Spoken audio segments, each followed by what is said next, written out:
Vocês sabiam que o choro de uma criança é projetado pela evolução biológica do ser humano para ser impossível de ser ignorado? Pois é, ele ativa a amígdala do adulto, o centro de alerta do nosso cérebro, que por sua vez dispara o cortisol, o hormônio do estresse. Justamente para isso mesmo, para deixar o adulto em alerta e ir até a criança que está chorando. O chamado desse choro tem que ser atendido. Biologicamente, o choro estressa de propósito o nosso corpo. Mas não é tão simples assim entender a nossa relação difícil com o choro de uma criança. Para falar a verdade mesmo, muitos adultos não suportam o choro porque ele ressoa com as suas próprias feridas emocionais não resolvidas. O tema é delicado, vamos conversar com calma. Essa questão não pede respostas rápidas, pede escuta. Eu estou falando do choro de uma criança, o choro de uma criança que talvez seja um dos sonhos mais difíceis de se sustentar na vida adulta. Não porque ele seja exagerado, inadequado, desnecessário ou irritante apenas, mas porque ele nos convoca. O choro chama o adulto para um lugar delicado, o da própria história emocional, dos próprios limites, das feridas que talvez nunca tenham sido nomeadas, nem tampouco identificadas. E é justamente aí que começa o desconforto, uma angústia que vai aumentando a nossa aflição diante daquele quadro da criança que insiste em chorar, e o nosso desejo é fazer que aquilo pare. Costumamos olhar para o choro como um problema a ser resolvido, um ruído a ser interrompido, silenciado, algo que precisa cessar para que a ordem volte a existir. Mas o choro de uma criança carrega conteúdo emocional e afetivo muito mais profundo. O choro não é falha, não é desafio, não é manipulação. O choro é linguagem. Na criança, antes da palavra, existe o corpo. Antes da explicação, existe a emoção. Uma criança chora porque ainda não sabe interpretar o que ela sente. Transformar em palavras e nos dizer de forma organizada, estruturada, o que está acontecendo. Winnicott, sempre aqui conosco, afirmava que o bebê, por extensão a criança pequena, vive em um estágio no qual a experiência emocional precede qualquer pensamento. Me refiro a um pensamento organizado, né? Não há ainda recursos simbólicos suficientes para traduzir o que essa criança está sentindo. O choro, portanto, não é desobediência, é comunicação legítima. Winnicott insiste, ele é essencial para nós pais. O bebê não existe sozinho, ele existe em relação. Ou seja, ele só existe porque tem alguém que se relaciona com ele. Sozinho ele não é nada. Isso muda tudo. O choro não pede para ser silenciado. O choro pede relação, pede presença. Quando uma criança chora, ela não está pedindo que resolvamos tudo. Ela está pedindo que não a abandonemos emocionalmente. Naquele momento, ela precisa de você. Ela só não sabe dizer exatamente para quê. Então surge uma pergunta inevitável. Por que o choro nos desorganiza tanto? Desorganiza a nós adultos? Porque muitas vezes esse choro ele não toca apenas no nosso filho. Ou seja, não nos incomodamos tanto apenas porque amamos nossos pequenos e não queremos cessar aquele choro porque talvez ele esteja sofrendo. Não, nada disso. O que ele faz, o que ele está sentindo não é exatamente o que nos desorganiza ou só o que nos desorganiza. O choro toca o que fomos, mexe com o nosso passado.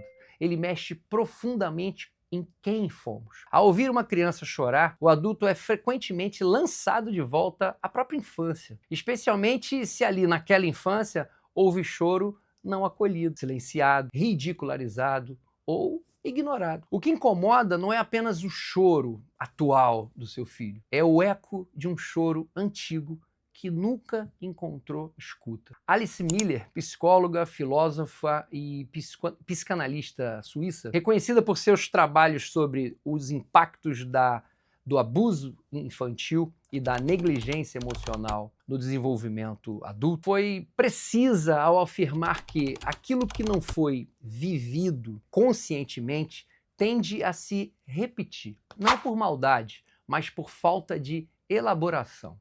Resolução. Assim, sem perceber, exigimos dos nossos filhos uma maturidade emocional que ninguém exigiu de nós mesmos e ninguém nos ajudou na época. Ou seja, nós talvez tenhamos que entender que nós precisamos construir isso muito provavelmente sozinhos. E eles hoje estão chorando para tentar construir isso com vocês. Há também uma fantasia muito presente no mundo adulto que é a ideia de que emoções deveriam obedecer à razão. E aí você fala, para de chorar, engole o choro, só converse com você quando você se acalmar. Chorando não tem papo. Ou então o famoso já deu. Essas frases revelam uma expectativa irreal.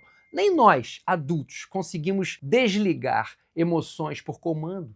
Como é que nós podemos exigir isso de uma criança? A neurociência esclarece algo que é fundamental para ajudar a entender isso. O cérebro infantil ainda é imaturo. O sistema límbico, responsável pelas emoções primitivas, está ativo desde o nascimento. Já o córtex pré-frontal, responsável pela autorregulação, pelo controle, pela lógica, pela nossa ética futura na relação com os outros, leva cerca de 25 anos para amadurecer. Exigir que uma criança se acalme sozinha é pedir uma competência neurológica que ela ainda não possui. Daniel Siegel, psiquiatra norte-americano, lembra que a criança precisa do empréstimo do cérebro do adulto para poder se formar. Ela se organiza emocionalmente por meio da relação com esse adulto. Isso se chama corregulação. Há também um medo silencioso que atravessa muitos pais. O medo do descontrole. Quando a criança chora intensamente, surge a angústia. Se eu permitir esse choro, onde que isso vai parar? Mas a psicologia do desenvolvimento mostra o contrário disso. Emoções acolhidas se organizam. Emoções reprimidas se intensificam. John Bowlby, um psiquiatra britânico, ao desenvolver a teoria do apego, demonstrou que crianças que se sentem emocionalmente seguras se regulam mais rápido, justamente porque podem expressar o que sentem sem medo de perder o amor de quem cuida delas. Acolher não gera fragilidade, gera estrutura. E aqui é fundamental desfazer uma confusão comum. Acolher não é ceder. Validar a emoção não significa concordar com tudo e com todo comportamento. É possível dizer não sem negar o sentimento. Eu vejo isso que está doendo em você. Eu sei que você está triste.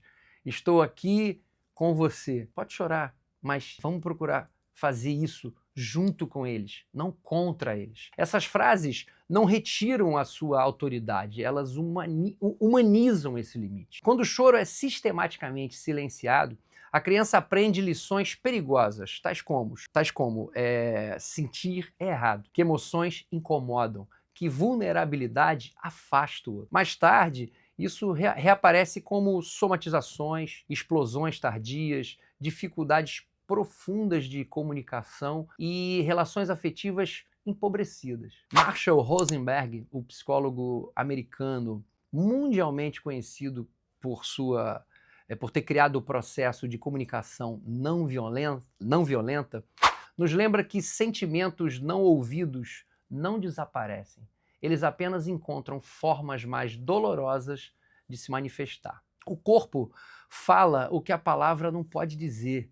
Há uma contradição que nós precisamos reconhecer com honestidade. Nós, adultos, também falamos mal quando estamos emocionalmente abalados. Atacamos quando estamos tristes e ironizamos quando estamos com medo. Elevamos o tom quando estamos frágeis. Se isso acontece conosco, como exigir precisão emocional de quem ainda está começando? O choro é, para a criança, o que a fala truncada é para nós adultos. Ela ocorre, mas não esclarece. Para nós pais, o desafio não está em ensinar uma criança a parar de chorar, mas ensinar a nós mesmos a suportar o choro e aprender a lidar com ele da maneira certa. Suportar não significa gostar, significa permanecer, significa não abandonar emocionalmente o seu filho. Hannah Arendt dizia que educar é assumir responsabilidade pelo mundo diante daqueles que chegam. Essa responsabilidade começa quando o mundo emocional da criança se apresenta de forma bruta e nós escolhemos não virar o rosto. Quando dizemos pare de chorar, muitas vezes estamos dizendo, sem perceber, eu não sei lidar com isso, eu não sei lidar com você, eu não sei como te ajudar, ou pior, não conte comigo. Reconhecer esse limite é maturidade. Transformá-lo em interdição emocional para o filho é repetir uma dor antiga, sua, não dele. A criança não chora para te manipular, ela chora para existir. E existir emocionalmente é sempre um ato que começa através do olhar do outro.